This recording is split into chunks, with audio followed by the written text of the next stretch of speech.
Hi అండి, welcome to my channel Sravanthi home. కాకరకాయలు తీసుకొని శుభ్రంగా కడిగి క్లాత్తో తుడుచుకొని ముక్కలుగా కట్ చేసి సాల్ట్ వేసి పక్కన పెట్టుకోవాలి.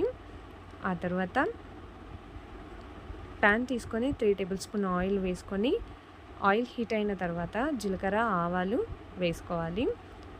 ఆ తర్వాత మనం కట్ చేసి పెట్టుకున్న ఆనియన్, పచ్చిమిర్చి, కరివేపాకు యాడ్ చేసుకోవాలి. అసలు చేదుండదండి, పీల్ తీయాల్సిన అవసరం లేదు, బెల్లం వేయాల్సిన అవసరం లేదు. కర్రీ చాలా టేస్టీగా ఉంటుంది. ఆ తర్వాత కొంచెం ఫ్రై అయిన తర్వాత పసుపు యాడ్ చేసుకోవాలి. మొత్తం అంతా కలుపుకొని లిడ్ పెట్టుకోవాలి. ఇంకా కొంచెం ఫ్రై కావాలి.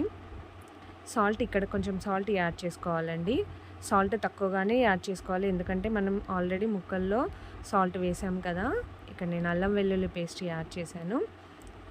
అల్లం వెల్లుల్లి పేస్ట్ కూడా కొంచెం పచ్చివాసన పోయేంత వరకు ఫ్రై చేసుకోవాలి. మంచిగా కాసేపు మూత పెట్టుకోవాలి.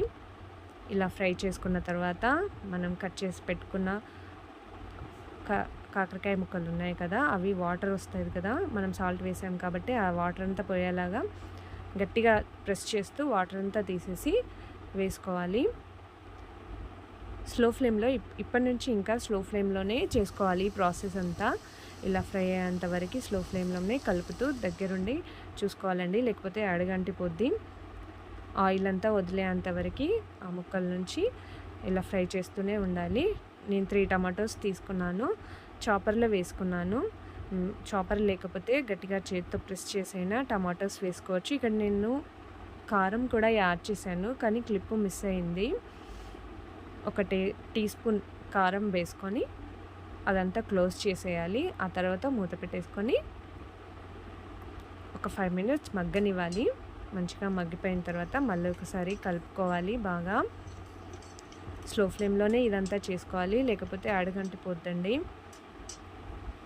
తర్వాత నేను ధనియా పౌడర్ యాడ్ చేశాను, 2 టీ స్పూన్స్.